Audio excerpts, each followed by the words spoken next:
There are names in Hollywood that carry a certain mythology, names that feel less like people and more like American institutions. Ron Howard is one of those names.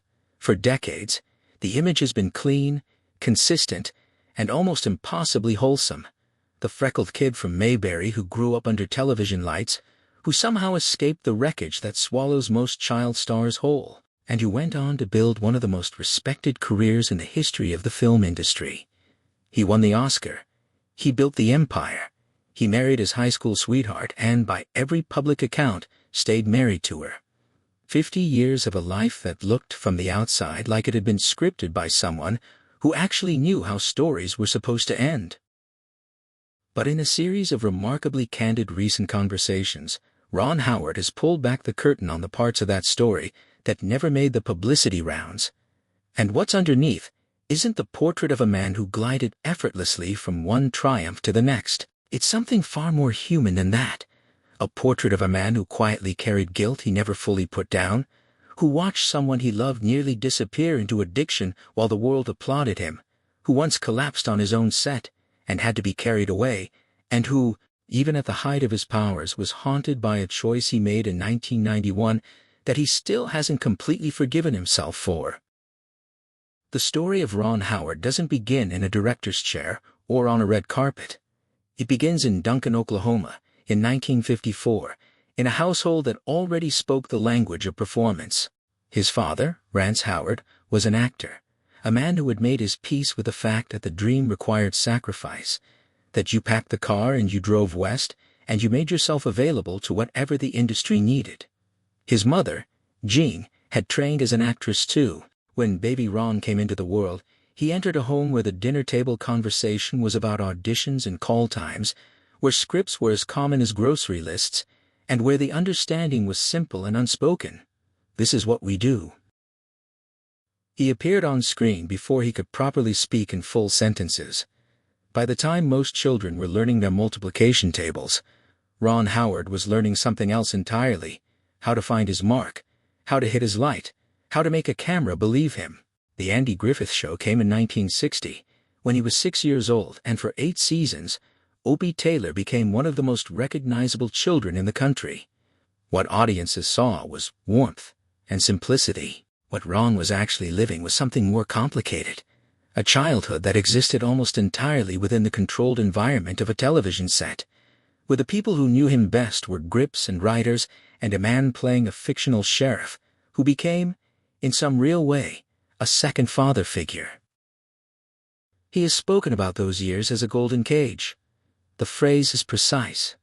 Everything was provided. Everything was structured.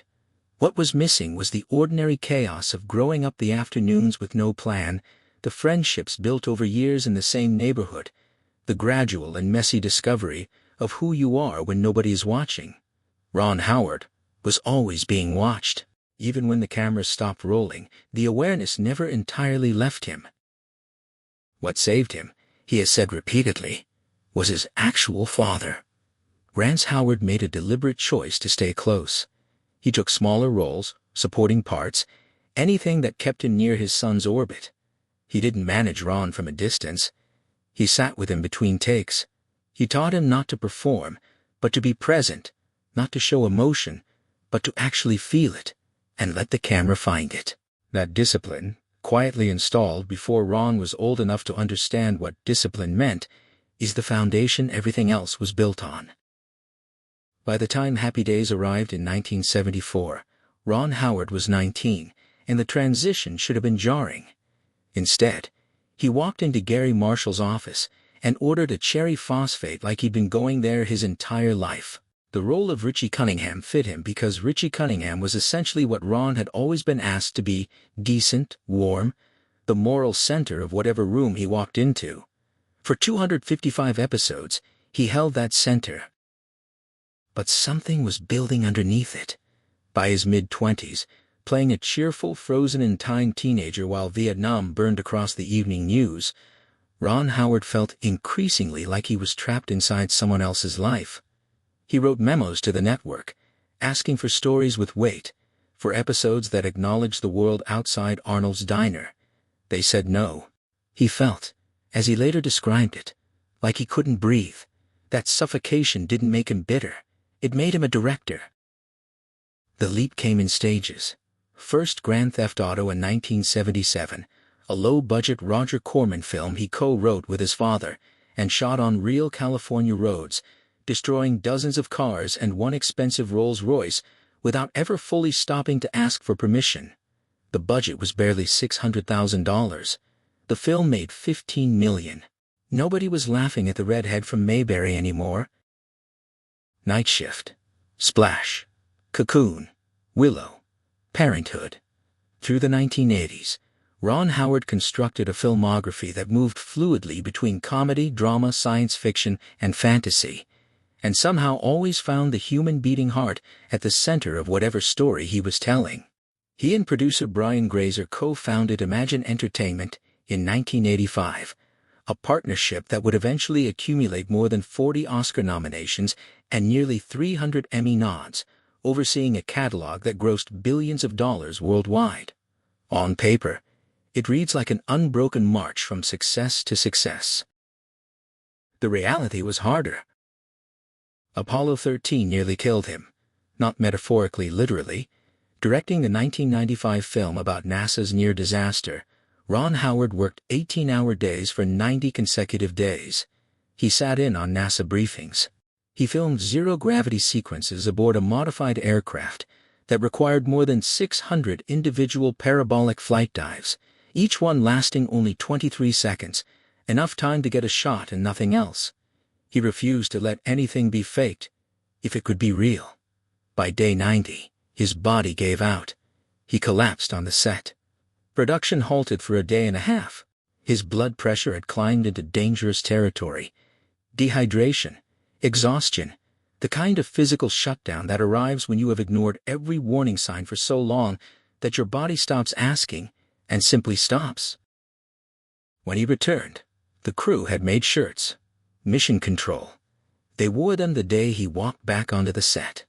The film eventually grossed $355 million and received 9 Oscar nominations. Ron Howard has spoken about those missing 36 hours with something that sounds like embarrassment, the sense that a stronger man would not have needed to stop. But it is what happened in 1991 that he has only recently discussed with full honesty. In 1991, his daughter Jocelyn was born. The timing of her arrival coincided with the start of principal photography on Far and Away, a sweeping historical epic he was directing in Ireland. The film demanded months of his life on another continent. The choice he made to be away from his wife Nancy and his newborn daughter and his other children for 6 months, is the choice that still sits with him. He has said that when he came home, Jocelyn had changed in ways that felt like an indictment.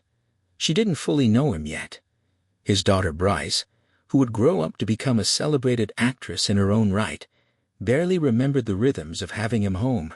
Nancy had been doing the work of 2 parents, holding the household together while he held together an enormous, expensive film production on the other side of the world. When he crossed the threshold of his own house and felt the particular distance that comes from prolonged absence, something in him shifted. He promised himself it wouldn't happen again. He mostly kept that promise, and then, in 2005, he broke it, staying longer than expected on the airy shoots for Cinderella Man, missing more of Bryce's life than he'd intended. He has spoken about this not as the dramatic confession of a terrible father, but as the quieter, more painful acknowledgement that even when you know what matters, even when you have made the promise to yourself, the work has a gravity of its own. It pulls. There is another part of the story that Ron Howard waited a long time to tell publicly, and it is the part that carries the most weight. His brother Clint Howard had been in the industry since childhood too. Where Ron's trajectory was a steady ascent, Clint's path was harder, less visible, more painful. By the late 1980s and into 1990, Clint had fallen deep into addiction.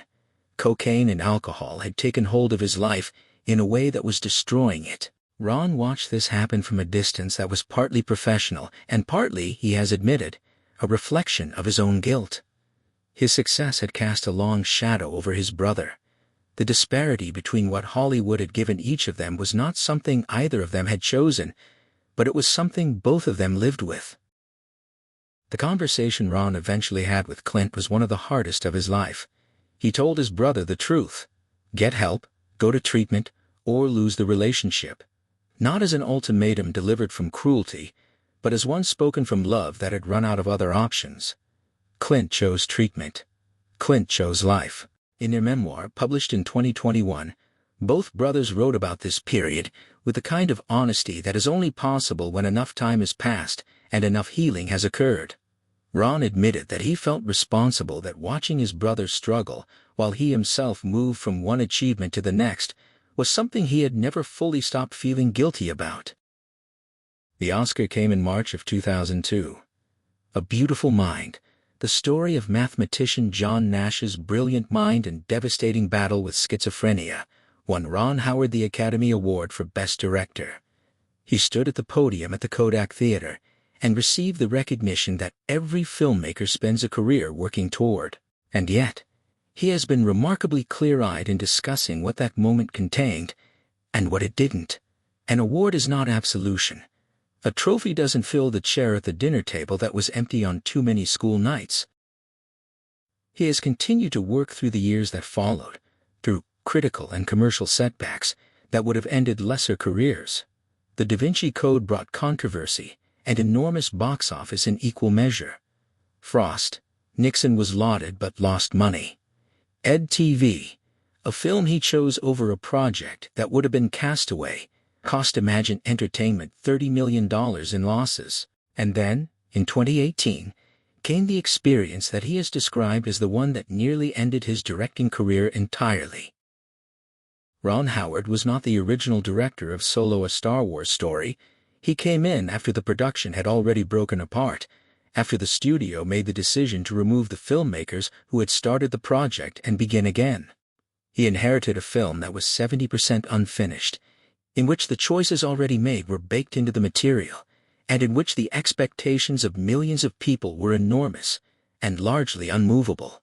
He reshot, restructured, and delivered the film. It still failed commercially. He has said that Solo sent him to a dark place, that the gap between the effort required and the result received was wide enough to make him question whether he should keep doing this at all. It was his daughter Bryce who pulled him back. The girl who had barely recognized him when he came home from Ireland in 1991 sat with her father, in his uncertainty, and told him something that functioned as both a challenge and a permission to keep going. In 2025, Ron Howard has been married to Cheryl. He has always called her by the name he knew her by in high school, though she is publicly Nancy for 50 years. He donated a bench to the high school where they met. He made a quiet public confession in the course of that anniversary. He still regrets how much he missed. Not the career, not the choices that built Imagine Entertainment into what it became. The days, the ordinary, irreplaceable days. The no-work talk at dinner rule that Nancy established and that both of them kept for 5 decades was not a quirk. It was a lifeline. It was the recognition, early and deliberate, that the appetite of the work was infinite and that someone had to protect the part of life that wasn't the work. Nancy did that protecting. Ron has acknowledged this with a kind of gratitude that doesn't need to be performed, because it is simply true. He is in his 70s now, still developing projects, still mentoring younger directors, still telling stories. The net worth is over $200 million. The company he built with Brian Grazer has made films that will outlast both of them.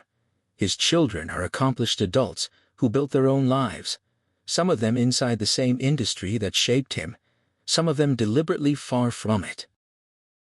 But what the recent candid conversations reveal is that Ron Howard measures his life not by the credits, or the grosses, or the awards, not even by the Oscar, but by the harder, smaller ledger, the bench at the high school, the 6 months in Ireland, the look on his brother's face when they finally talked honestly about what the years had cost him, the school play he directed when Bryce was 5, pushing her before she was ready, the apology that came later, the forgiveness she gave. This is the thing about stories that look perfect from the outside. They are never actually perfect.